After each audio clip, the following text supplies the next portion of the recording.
Hello, Mr. President. Hi. My name is Amanda Knief, and I'm a big fan. I'm from Iowa, originally. Nice. Yes. I'm an atheist, and in Zanesville, Ohio, in 2008, you asserted that no organization receiving taxpayer funds would be able to discriminate in hiring or firing based on a person's religion. However, you have not rescinded the executive order that permits this type of discrimination. In a time of economic hardship, when it is difficult for a person to get a job based on her skills, what would you say to a woman who has been denied employment because of her religion or lack of religious beliefs by a taxpayer-funded organization? Well, this is a very difficult issue, but a more narrow one than I think might be implied. It's very straightforward that people shouldn't be discriminated against for race, gender, sexual orientation, or religious affiliation. What has happened is that there has been a carve-out dating back to President Clinton's presidency for religious organizations in their hiring for particular purposes. And this is always a tricky part of the First Amendment.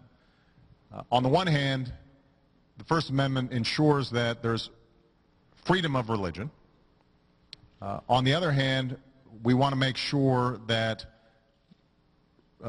religious bodies are abiding by general laws.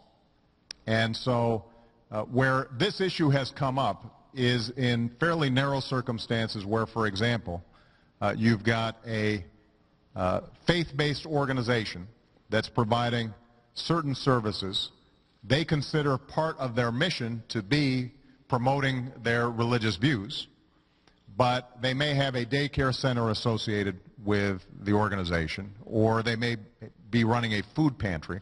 And so then the question is, does a Jewish organization have to hire a non-Jewish person as part of that organization? Now, I think that the balance we've tried to strike is to say that if you are offering, if you have set up a nonprofit that is disassociated from your core religious functions and is out there in the public doing all kinds of work, then you have to abide generally with the non-discrimination hiring practices. If, on the other hand, it is closer to your core functions as a synagogue or a mosque or a church, then there may be more leeway for you to hire somebody who is a believer of that particular religious faith. It doesn't satisfy everybody. I will tell you that a lot of faith-based organizations think that we are too restrictive in how we define those issues. There are others, like you, obviously, who think that we're not restrictive enough.